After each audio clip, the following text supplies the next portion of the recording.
A woman, walking or running alone on a trail. This image is often associated with a dense forest, where a thin, winding path leads deeper into it, and rays of light barely penetrate through the thick tree canopy. It's a place where an unsuspecting victim could be dragged off the trail, and nobody would hear her scream. But what if it's a sun-drenched, highly popular pathway located right in the heart of the city, where people stroll almost at any time? The attack on Katie Lorrek happened precisely in such a wonderfully safe place. And that's the scariest part, because it confirms that a nightmare can become a reality in an instant. And something like this could happen to any one of us. Kathleen Louise Ayello Lorac, known as Katie, was born in New Mexico but grew up in California, where she met her future husband, Jeffrey Lyon. The young couple got married and they had 3 children, but despite 20 years together, the family eventually fell apart. Their divorce was a challenging process and was officially finalized in 1997. However, it turned out to be beneficial for the 44-year-old woman. Her friend recalls that Katie had always been a lively person, but after the divorce, she simply blossomed. Over the next 3 years, Katie advanced in her career, working as an assistant in Sistren Donner in Concord, California. It was a very successful and prominent company, and Katie held a high position in the office. A new wonderful chapter began in her life. Her children were almost grown, she loved her job, and she started dating again. Despite being over 40, due to her excellent physical condition, grooming, and joyful attitude toward life, she attracted a lot of attention. At work, Katie introduced her son to one of her colleagues. The man's name was Johannes Lorac. There was an instant spark between them, and with Johannes, Katie felt she could be herself. They started dating, although their meetings were not very frequent because Johannes lived in Austria. However, they traveled together, had romantic weekends, and enjoyed skiing. In 2003, during a trip to a lake in Switzerland where they had gone for a skiing excursion, Johannes knelt down and asked Katie to marry him. She would have been happy to spend the rest of her life with Johannes, and just a few weeks later, he came to the United States and they got married. The couple planned to live in Austria. After all, there was nothing truly tying the woman to the States. Her sons and daughter had grown up and supported her new relationship. Everyone who knew Katie wanted her to be happy, and it seemed like everything was heading that way in her marriage to Johannes. Meanwhile, Katie worked her last few weeks at the company, where her colleagues had practically become her family members. She was always ready to help her colleagues, genuinely concerned about each one of them, and was highly appreciated for it. However, no matter how open and caring Katie was, even she needed a breather. Her respite became the daily walks along a trail that started behind the parking lot of her office. During every lunch break, she would put on comfortable sport shoes and stroll along a trail slightly over 20 kilometers long. The Contra Costa Canal Trail passes through several residential neighborhoods, offices, and is surrounded by moderately dense but perfectly suitable greenery for walks. Besides enjoying the fresh air, Katie valued this time because she could make personal calls, especially to her husband. In Austria, it was around 9 o'clock in the evening, making it comfortable for the spouses to communicate. So, on Tuesday, May 13, 2003, colleagues saw Katie as usual at 12:40 p.m. She kicked off her office shoes, put on her sneakers, and left the office, just as she did every weekday. One might think that taking a solitary walk along a trail amidst shrubbery could be risky for an attractive woman, and in case of any danger, nobody would hear her scream. But this specific trail was nothing like that. Not only did it pass by residential homes and businesses, but people were constantly walking, jogging, walking dogs, and biking along it. It was nearly impossible to find a time during midday when the trail was deserted, yet someone managed to do so. Katie was deeply engaged in a conversation with her husband when he heard her either muffle a scream or sharply inhale before the phone disconnected. Johannes tried calling his wife back, assuming she might have simply stumbled and dropped her phone, but all calls went to voicemail. He knew Katie would call back, understanding that her abrupt end to the conversation might worry him, so he called her office to alert her colleagues. By that time, they were already concerned. Katie was punctual to the minute, and when she didn't return after lunch, they began searching for her. Johannes's call further troubled them. They knew what needed to be done. It was around 3 p.m. when the police were notified of Katie Lorrek's disappearance. Credit must be given to the police. They didn't take the disappearance of an adult woman lightly and responded promptly. Just a few minutes after the call to the police, They dispatched officers to the trail since colleagues mentioned she should be there. The officers searched for her on foot, on motorcycles, and called in K9 units. The dog indeed led the K9 unit in the same direction the missing woman used to enjoy walking. So the officers knew they were on the right track. But how could she simply vanish in broad daylight? The search quickly led the K9 unit to a bloody trail on the pathway. It wasn't just a few drops, it was a very distinct trail, as if an injured person had been dragged from the trail into the bushes, but that wasn't all they found. A sneaker caught their eye, lying nearby in a pool of blood. Then they saw the body of a woman lying in the mud. She was in a small depression, covered in blood, her hair matted with it. She was naked, with a bra featuring an animal print lying on the grass nearby, along with black leggings, another sneaker, and a jacket. It seemed as though someone had forcibly removed items of clothing from the victim in a hurried manner. It was evident to the officers that the attack had turned violent, a brutal assault on an unprotected woman. Police immediately checked for signs of life in Katie, and despite all the injuries, it turned out she was still alive. The arriving paramedics swiftly transported her to the nearest hospital within minutes. Her condition was extremely fragile, and they were determined to help her. But at 4:54 p.m., they were compelled to pronounce Katie Lorrek deceased. Once Katie was taken to the hospital, the forensic specialists aimed to preserve as much evidence as possible, but it was already too late. When it was discovered that Katie was still alive, the medical team worked urgently to save her life, and therefore, they couldn't act cautiously to preserve evidence. They cannot be blamed. It's essential to prioritize saving the life of the victim in such cases. Consequently, some evidence was compromised. However, the police almost immediately discovered something crucial: the weapon used in the crime. It turned out to be a part of a fence post. It was taken from the section of the barrier that had long been rusted. They surmised that whoever the perpetrator was, they had broken off a part of the post just before the attack. Perhaps the crime was impulsive rather than planned. Therefore, nobody paid attention to the strange object in the assailant's hands, as it seemed harmless. While Katie was on the phone with her husband, she didn't see someone approaching or running up behind her. The attacker repeatedly struck her on the head. At least one blow must have caused her to weaken or lose consciousness, preventing her from screaming, and the assailant had the opportunity to drag her into the bushes without resistance. The murder weapon was covered in blood and was found next to the pool of blood where Katie was discovered. The forensic expert concluded that Katie died from head injuries. However, before that, the killer spent quite some time with her, committing various acts of violence. He left his semen on her body and skin particles on the murder weapon, which allowed the experts to retrieve his DNA. The DNA was cross-checked with the database, but there were no matches.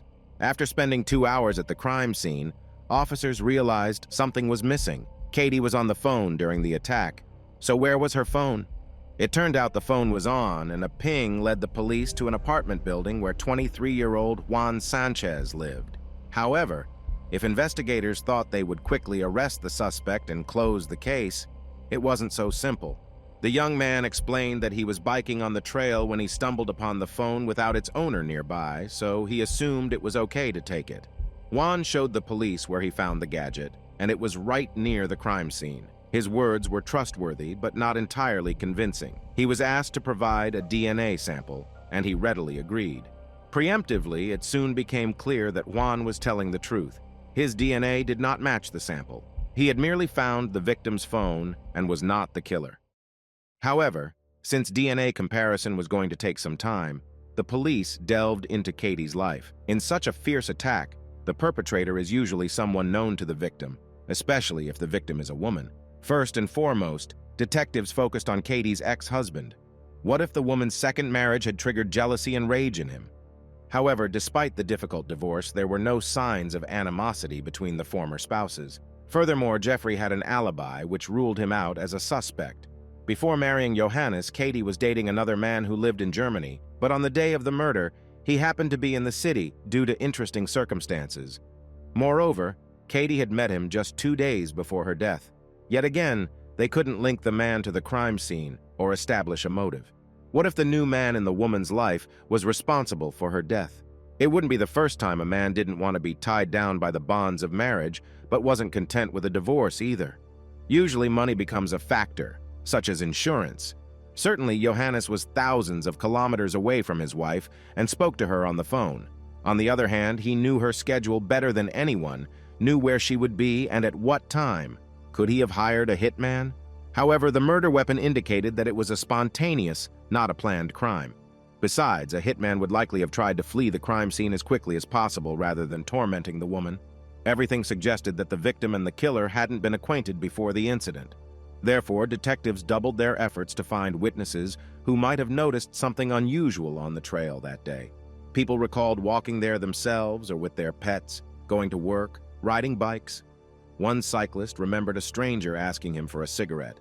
Overall, it seemed like an ordinary day, not hinting at anything out of the ordinary. Despite the shock that something like this had happened on the trail where they felt safe every day, a few witnesses remembered a man acting strangely. He was pointing at the canal, showing fish, as if trying to attract the attention of passers-by. Two unrelated individuals asked to collaborate with an artist and ended up producing two remarkably realistic and similar composite sketches of this man. The only difference was the sunglasses that the man had on his head. The composite sketches were publicized in the media, and the public was asked for assistance. This prompted hundreds of calls from people eager to help. Furthermore, a reward was offered for assistance in apprehending the killer, $10,000 promised by the police, along with an additional $25,000 offered by Katie's company. The police compared the composite sketches with photos of local men who had been arrested for displaying aggression. The more they looked, the more they believed they had found a suspect, a man who lived in the area and was known to frequent the trail. He had been arrested for minor offenses and for assaulting a judge. His name was John Kaler, a 32-year-old. John was a mechanic who suffered from several mental health issues. He had several offenses on his record, mostly related to driving under the influence and an impulsive attack on a judge right inside the courthouse. At that time, he was in handcuffs and was immediately pulled away from the judge, but the attack was documented. There were no other aggressive actions, especially towards women, registered against him. However, he was remarkably similar to the composite sketches. Additionally, the search efforts lost track specifically on the street where John lived. The police were convinced that this wasn't just a coincidence and that they had apprehended the killer. They even called Katie's relatives and informed them that they had found the prime suspect. Now, they needed to detain him as carefully as possible. The police arrived at John's father's house where he resided. His sister answered their knock. She confirmed they were at the right address, but John was no longer available to talk. John had died. On May 14th, the day after the investigation began, John went to the Golden Gate Bridge and jumped. The police were allowed to search the house. They found another piece of evidence supporting their theory, a pair of sunglasses identical to those in the composite sketch. They discovered clothing with something resembling bloodstains on it, and in John's room there was a newspaper article about Katie's murder, along with the composite sketches of the suspect.